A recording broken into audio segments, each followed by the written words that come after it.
outdoor dining will be a big feature of opening up. I think so, yeah. What do you say to those businesses where outdoor dining isn't really practical? Well, what I'd say is that there are those businesses that you refer to can probably be divided into a number of different groups. And I think I went to this with Michael Rowland the other day, but I'm happy to go back through it again. There'll be some businesses that, because of local council rules, they can't use the footpath.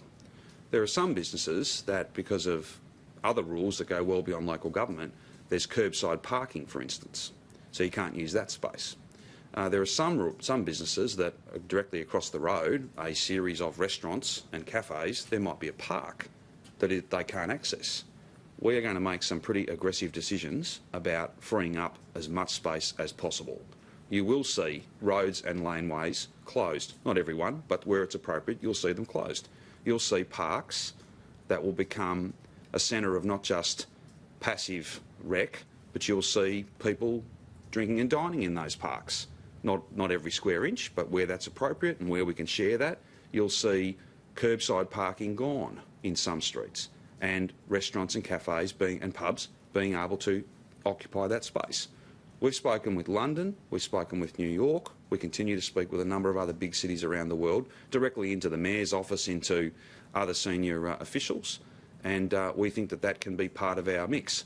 So I would just say to business, it's not like only those who've got a very limited number of tables out the front today under the current rules, under non-COVID rules, I mean council rules, that's the only space you'll have. We're going to change that up a lot. And if businesses along the Great Ocean Road say they don't have the infrastructure to safely go al fresco, particularly with summer tourists, they want the state government to pay for marquees and that. Is that something you're considering?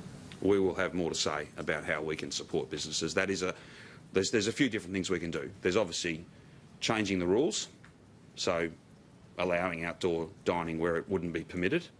That's one thing that we can do. We have the ability to do that and do that pretty quick. We're not going to be wasting any time with that. We'll make that decision for and on behalf of others.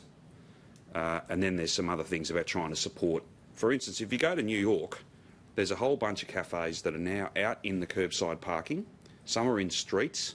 Some have taken the entire footpath, and the footpath has been moved into that curbside parking. Bollards have been put up, barriers, dividers, and then between each table there are A-frames with a Perspex screen.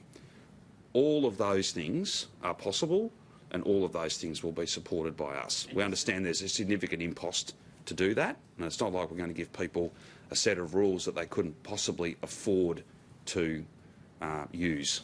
That wouldn't make any sense. Is there any option to do the same thing for things like gyms, Pilates, yoga studios? They're also probably the last to come back. Yeah, potentially. Could they be?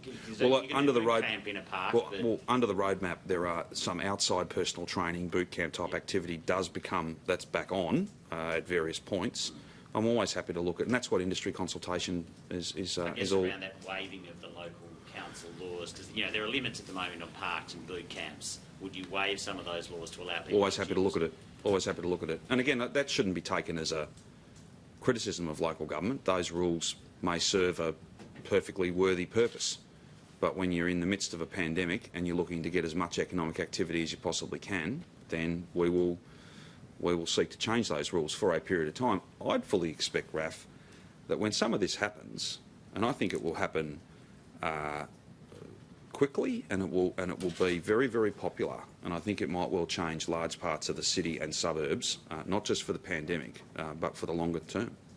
Now, having said that, I don't expect any publican to think that that's a better outcome than having people inside, right? I'm not expecting that, but it's a much better outcome than being closed. And that, in turn, is a much better outcome than being open for 5 minutes and then being locked down again. What's the timeline, do you think, for the state of disaster? When do you see that being extended with the state of emergency quite regularly, or are we almost at the end? For as long as we need to. And that gets down into sort of fine details about clarity about enforcement, things of that nature.